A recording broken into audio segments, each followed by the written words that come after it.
Baiklah, sebelum kita melangkah ke kita menuju ke pelaminan, sebaiknya kita awali dengan membaca suratul Fatihah. Kita doakan supaya calon kedua mempelai menjadi keluarga yang sakinah, mawaddah, warahmah, punya keturunan yang saleh dan salihah, alhamdulillah wa kullu niyatin salihah ila hadratin Nabi Muhammad sallallahu alaihi wasallam bisirri Fatihah.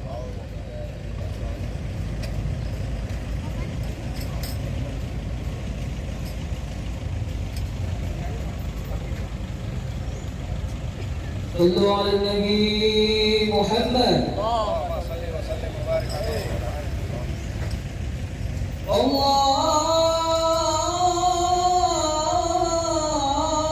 اللهم صل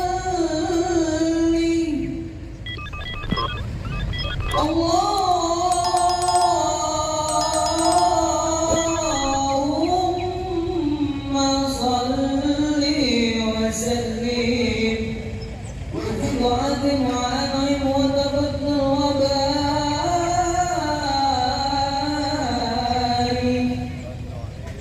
بجلالك وكمالك على زين عبادك وأشرف العباد.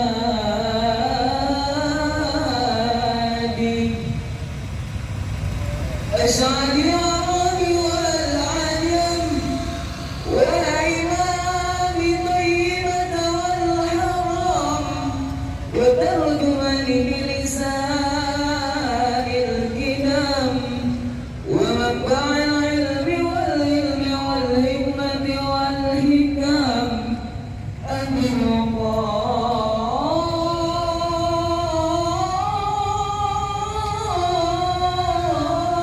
قاسم سيدنا وحبيبنا وقرة أعيننا ومولانا محمد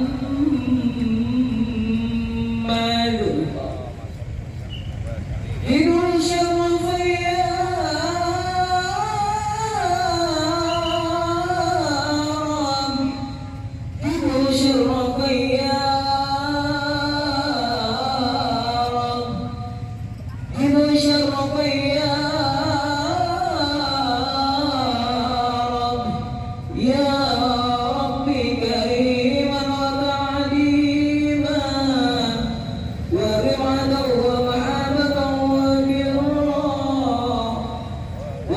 الله تبارك وتعالى عن ذوي الفهر العلي والبذل الجليل ساداتنا وإمتنا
got me